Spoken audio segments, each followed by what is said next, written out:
আসসালামু আলাইকুম রহমতুল্লাহ নাহমাদুহু ওয়া নুসাল্লি আলা রাসূলিহিল কারীম আম্মা বা'দ। আজকের এই দর্শে আমরা আলোচনা করব উত্তরাধিকারী সম্পত্তি পাওয়ার ক্ষেত্রে মায়ের যে হালত, মায়ের যে হাল অবস্থা, সেই অবস্থা নিয়ে আমরা আজকের এই দর্শে আলোচনা করব। আহওয়ালুল মায়ের অবস্থা। লাহা আহওয়ালুন সালাস, মায়ের উত্তরাধিকারী সম্পত্তির ক্ষেত্রে তিনটি অবস্থা, অর্থাৎ তার উত্তরাধিকারী সম্পত্তি পাওয়ার ক্ষেত্রে তিনটা অবস্থা তৈরি হয় এবং তিন অবস্থার ক্ষেত্রে সে তিনভাবে সম্পত্তির অংশ পায়।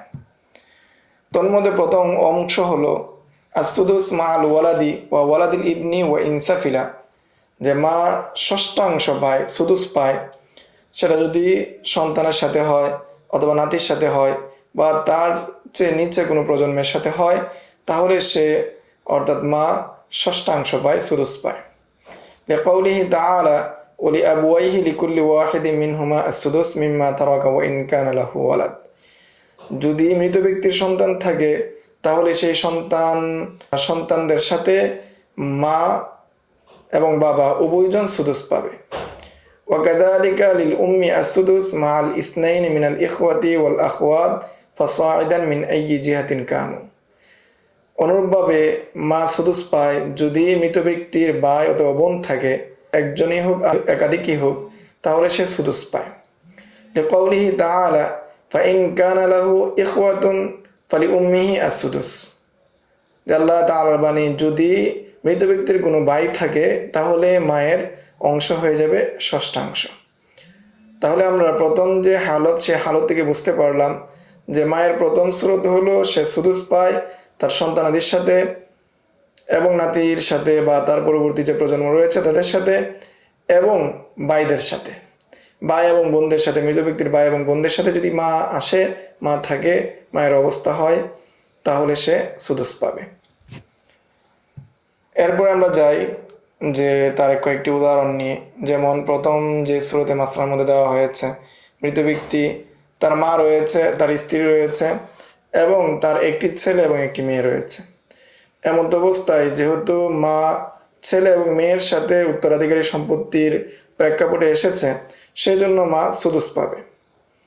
এবং জাউজা অর্থাৎ স্ত্রী সন্তানাদির সাথে থাকার কারণে স্ত্রীর দ্বিতীয় অবস্থা, সেটা হলো সে সুমন পাবে। এবং তাদের যে নির্ধারিত অংশ, সেই নির্ধারিত অংশ দেওয়ার পর যে মৃত ব্যক্তির সন্তান ছেলে এবং মেয়ে, তারা আসাবাই হিসাবে লিজ্জাকারি মিসলু হাজ্জিল উনসাইন, সেই হিসাবে তারা কি অংশ পেয়ে যাবে। দ্বিতীয় সূরত, মৃত ব্যক্তি, তার মা রয়েছে, তার জাউজ রয়েছে, তার বিন্ত রয়েছে। তো বা মা, সে বিন্তের সাথে হওয়ার কারণে অর্থাৎ মৃত ব্যক্তির সন্তানের সাথে থাকার কারণে সে সুদুস পাবে। এবং স্বামী, তার মৃত ব্যক্তির সন্তানের সাথে থাকার কারণে, সন্তানের সাথে উত্তরাধিকারী হওয়ার কারণে স্বামী রুবু পাবে। আর মেয়ে যেহেতু একজন, সেজন্য মৃত ব্যক্তির সমস্ত সম্পত্তি থেকে সে নিস বা অর্ধেক পাবে। এরপরে আসি আমরা 3 নম্বর স্রোত। 3 নম্বর স্রোতের মধ্যে মৃত ব্যক্তির মা রয়েছে এবং মৃত ব্যক্তির বাপ শরিক, একজন ভাই এবং একজন বোন রয়েছে, অর্থাৎ মা 2 বাবা 1। তো মা 2 বাবা 1 এরকম একজন ভাই একজন বোন রয়েছে। তো এই জায়গার মধ্যে মা সুদুস পাচ্ছে এই জন্য, যেহেতু ভাই বোন আছে, মৃত ব্যক্তির ভাই বোন আছে, এই জন্য সে সুদুস পাচ্ছে। যদি এখানে সন্তানাদি নাই, তারপরেও সে এখানে সুদুস পাচ্ছে। এবং এই ভাই বোন তারা আসাবা হিসাবে সমস্ত সম্পত্তি ভাগ করে নেবে। এরপরে মায়ের দ্বিতীয় হালত হলো সুলুসু বা'দা সাহমি আহাদিজ যাওজাইন ওয়া যালিকা ফি মাসআলাতাইন ফাকাত। আর মা স্বামী স্ত্রীর যে অংশ রয়েছে, সম্পদ রয়েছে, যে প্রাপ্য রয়েছে, সেটা দেওয়ার পরে তারা সুলুস পাবে, মা সুলুস পাবে। আর সেটা শুধু 2 স্রোতই হয়, অর্থাৎ 2টা মাসালার ক্ষেত্রে মা সুলুস পায়, অর্থাৎ সুলুস মা বাকিয়া, অর্থাৎ স্বামী এবং স্ত্রীকে দেওয়ার পর যে সম্পত্তি থাকে, সেই সম্পত্তি থেকে তারা মা সুলুস মা বাকিয়া বা সুলুস পায়। তো এই 2 স্রোতের প্রথম স্রোত হলো মৃত ব্যক্তি মারা গিয়েছে, এমত অবস্থায় তার একজন স্বামী আছে এবং মাতা পিতা উভয়জন আছে। মাতা পিতা যদি উভয়জন থাকে আর স্বামী থাকে, স্বামীকে দেওয়ার পর মাকে সুলুস দেওয়া হবে। স্বামীকে দেওয়ার পর, অর্থাৎ যদি 1 লাখ টাকা থাকে 1 লাখ টাকা থেকে স্বামীকে নিসফ অর্থাৎ 50,000 টাকা দেওয়া হবে এবং বাকি 50,000-এর 3/1 ভাগ পাবে মা আর বাকিটা পেয়ে যাবে বাবা। আর দ্বিতীয় স্রোত হলো জাউজা এবং আবুয়াইন, অর্থাৎ মৃত ব্যক্তি কোনো পুরুষ, তার স্ত্রী রয়েছে এবং মাতা পিতা রয়েছে। এমত অবস্থায় স্ত্রী পাবে রুবু অর্থাৎ 4/1 ভাগ এবং মাতা পিতার ক্ষেত্রে মা পাবে সুলুস মা বাকিয়া অর্থাৎ স্ত্রীকে 4/1 ভাগ দেওয়ার পর। যদি আমরা ধরে নিই মৃত ব্যক্তির সম্পত্তি 1 লাখ টাকা, তাহলে এই 1 লাখ টাকা থেকে 25,000 টাকা স্ত্রীকে দেওয়া হবে, বাকি 75,000 টাকাকে 3 ভাগ করে 1 ভাগ মাকে দেওয়া হবে। 3/1 ভাগ যদি মাকে দেওয়া হয় তাহলে আরো 25,000 টাকা পেয়ে যাবে মা, আর বাকি 50,000 টাকা বাবার উত্তরাধিকারী সম্পত্তি হিসাবে পেয়ে যাবে। এর উদাহরণ হলো, যেমন মৃত ব্যক্তি একজন মারা গেল, তার একজন স্বামী রয়েছে, অর্থাৎ মহিলা একজন ব্যক্তি মারা গেছে, তার স্বামী আছে, তার বাবা আছে, তার মা আছে। স্বামী থাকা অবস্থায় সে তার সম্পত্তির অর্থাৎ মৃত ব্যক্তির সম্পত্তির নিসফ অর্থাৎ সমস্ত সম্পত্তির অর্ধেক পেয়ে যাবে এবং মা স্বামীকে দেওয়ার পর যে অংশ থাকবে সেই অংশ থেকে সে সুলুস মা বাকিয়া অর্থাৎ সেই অংশ থেকে সে তৃতীয়াংশ পাবে, 3/1 ভাগ পাবে। 3/1 ভাগ নেওয়ার পর বাকি 2 ভাগ পেয়ে যাবে সুলুসা মা বাকিয়া অর্থাৎ 2/3 পেয়ে যাবে বাবা আসাবা হিসাবে।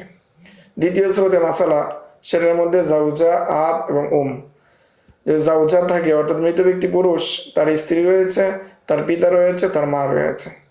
তো স্ত্রী যেহেতু এখানে মৃত ব্যক্তির সাথে কোনো কি নাই, সন্তানাদি নাই, মৃত ব্যক্তির কোনো সন্তান নাই, সেজন্য স্ত্রী পাবে রুবো পাবে এবং এই রুবো নেওয়ার পর মাকে সুলুস মা বাকিয়া দেওয়া হবে এবং বাবা সুলুসা মা বাকিয়া আসাবাতান, তা আসাবা হিসাবে স্বামীকে স্ত্রীকে দেওয়ার পর আসাবা হিসাবে 2/3 পেয়ে যাবে, অর্থাৎ 3/2 ভাগ পাবে বাবা এবং মা পাবে 1 ভাগ।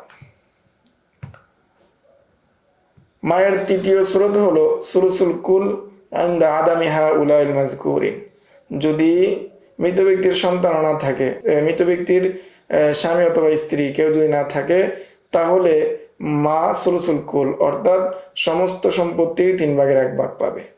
যেমন উদাহরণ হিসেবে দেওয়া হলো, এখানে একজন ব্যক্তি মারা গিয়েছে, তার দাদি রয়েছে এবং বাবা এবং মা 3 জন জীবিত রয়েছে। এমত অবস্থায় বাবার কারণে দাদি মাহরুম হয়ে যাবে এবং মা মৃত ব্যক্তির সমস্ত সম্পত্তির 3/1 ভাগ পাবে, আর বাকি যে পরিমাণ সম্পদ থাকবে সেটা আসাবা হিসেবে বাবা পেয়ে যাবে। 2 নম্বর উদাহরণ দেওয়া হয়েছে যে মৃত ব্যক্তি মারা গিয়েছে, তার দাদা আছে, তার মা আছে, তার স্ত্রী রয়েছে। এমত অবস্থায় স্ত্রীকে রুবু দেওয়া হবে অর্থাৎ 4/1 ভাগ দেওয়া হবে এবং 4/1 ভাগ দেওয়ার পর যেহেতু এই মায়ের সাথে বাবা নেই, অর্থাৎ মৃত ব্যক্তির বাবা নেই, তা বাবা না থাকার কারণে শুধু জাউজা থাকলেই যথেষ্ট হবে না, আর জাউজা থাকলে যথেষ্ট হবে না, সাথে মৃত ব্যক্তির বাবাও লাগবে। যেহেতু বাবা নেই সেই জন্য মা সুলুসুল কুল পাবে অর্থাৎ সমস্ত সম্পত্তির 3/1 ভাগ পাবে।